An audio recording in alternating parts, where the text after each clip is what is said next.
একটা ডনের কথা চলতো। হ্যাঁ বাবা, সেই সময় ডনের লোকজন ছাড়া এই স্কুল থেকে কেউ পাশ করে বের হতো না। চাচা, আপনি তো সেই স্কুল থেকেই পাশ করে বেরিয়েছেন, তো আপনি কিভাবে পাশ করে বেরিয়েছেন সেটা কি আমাদের খুলে বলতে পারবে? হ্যাঁ বাবা, তাইলে বিষয়টা খুলেই বলি। সাল 1979, তখন আমি গ্রামের স্কুল থেকে ক্লাস 9 পাশ করে খালার বাড়িতে গিয়ে 10-এ ভর্তি হলাম। প্রথম দিন স্কুলের সামনে গিয়ে দাঁড়ালাম। স্কুলের গেটে স্কুলের নামটি লেখা আছে। আমি আস্তে আস্তে স্কুলের ভেতরে প্রবেশ করলাম।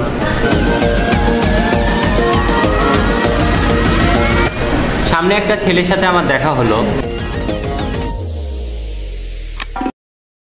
ভাই, ক্লাস 10-এর রুমটা কোনটা? ভাইয়া সেম ক্লাস, চলো নিয়ে যাই।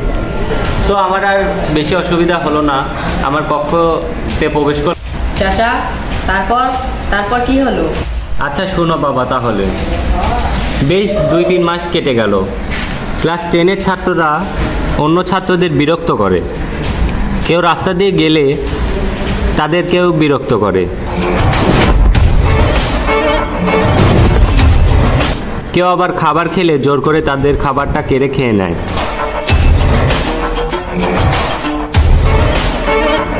এমনকি নিজের ক্লাসে সহপাঠীদেরও ছাড়েনি।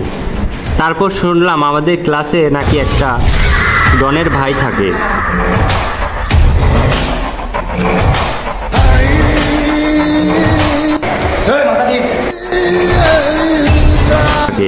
যারা দুর্বল মানুষকে জ্বালাতন করে। বাকিরা ডনের ভাইদের সঙ্গ দেয়। এইভাবেই চলতে থাকলো দিনের পর দিন। স্যারেরা পর্যন্ত তাদেরকে থামাতে পারেনি।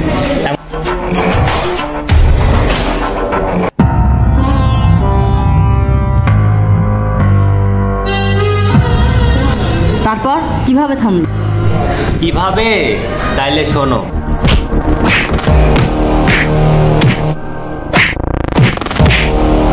কেউ নেই আমাদের এই বিপদ থেকে রক্ষা করবে?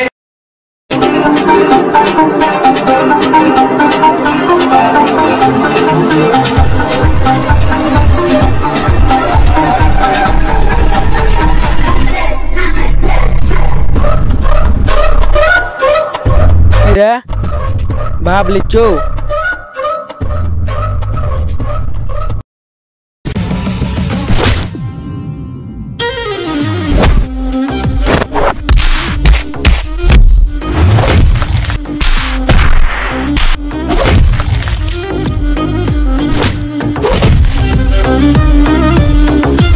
তুই জানিস আমি কে? তুই গায়ে হাত দিছু? থাম! তুই এতদিন এই স্কুলে সালপালদের অনেক জ্বালিয়েছিস, আর না।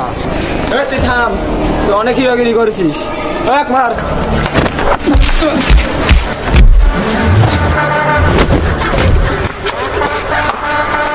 বদলা নিতে আমি আসবো।